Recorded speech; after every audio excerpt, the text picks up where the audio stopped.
Hello. Okay, hari ni kita nak belajar reply email. Bukan tulis email dia, reply. Okay, first, kita tengok subjek dia kat sini. Celebrating her birthday. Siapa? Kawan kita, Hani. So, first nak reply. Email tulis lah macam biasa. Nama awak. Kat sini nama dia bagi kat kita Farah.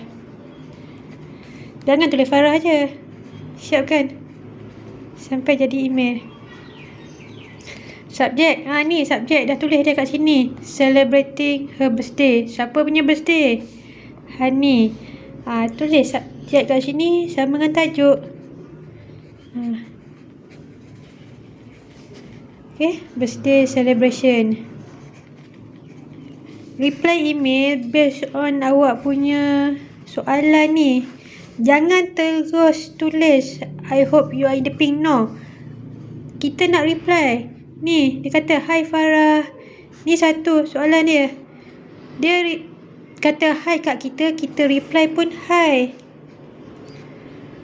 Hi siapa? Hi Hani.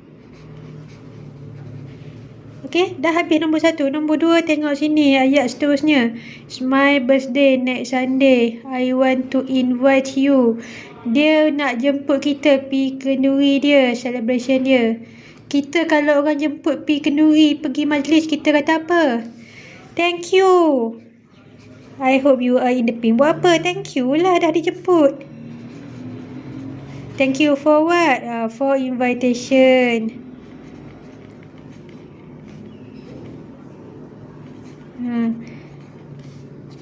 Jawablah soalan. Thank you. Okay, for your information, for your invitation. Tu cara jawab dia. Nombor 2. One by one. Okay, nombor 3.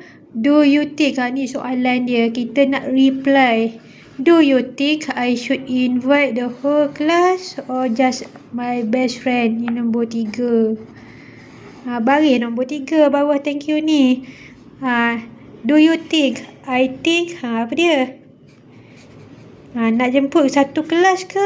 Nak jemput kawan baik je? Jawab. Bagi tahulah sekali. Kenapa nak kena jemput satu kelas?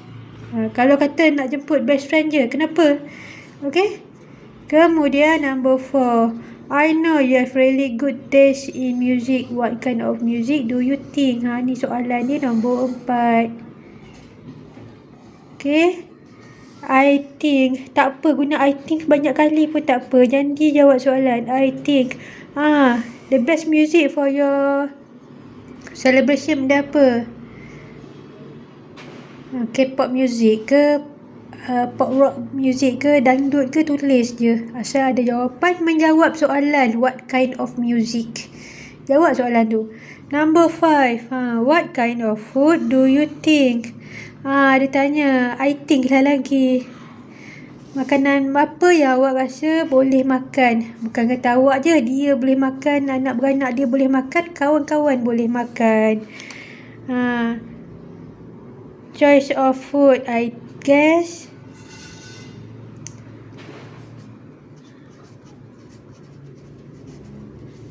Choice, teacher tak nak choice. Kind of food lah. Kind of food that I suggest. Dia minta kita punya suggest ni. Minta apa? Boleh selain daripada kek, minta apa? Spaghetti ke, nasi goreng ke, mi goreng ke, nasi lemak, bubuh je. Asal jawab soalan what kind of food. And then last kali, I be waiting for your reply. Ni nak tutup dah. Bye Hani. Awak dah cerita dah semua, jawab soalan. Ni lepas bagi suggestion food. Jadi pujilah sikit. I am hoping to see you. I am hoping the celebration is fun. Bagi komen, support kawan kita, baru say goodbye. Okay, reply and email kena tengok soalan dia satu-satu. Jadi kita try jawab satu-satu based on kita punya masa lah. Dan tengok juga kat sini. Write an email to your friend in about 80 words. 80 words ni, kalau kurang boleh tak? Kurang boleh. Kalau setakat 70. Kurang 10 saja boleh lagi. Lebih boleh tak? Lebih boleh sampai 90. Jangan kurang sangat, jangan lebih sangat. Sebab apa jangan kurang sangat? Kurang maksud dia awak tak cukup isi. Lebih sangat, macam teacher, perkataan ke 90 teacher baca lagi. Masuk perkataan ke 91, most possible teacher tak baca dah. Dibuatnya awak punya jawapan tu lepas words yang ke 91, hilanglah markah isi tak cukup. Jadi this is how to reply an email. Nanti kita tengok lagi how to answer email question yang lain pula. Kita ada persuading email, okay? Thank you email ada lagi, insyaAllah.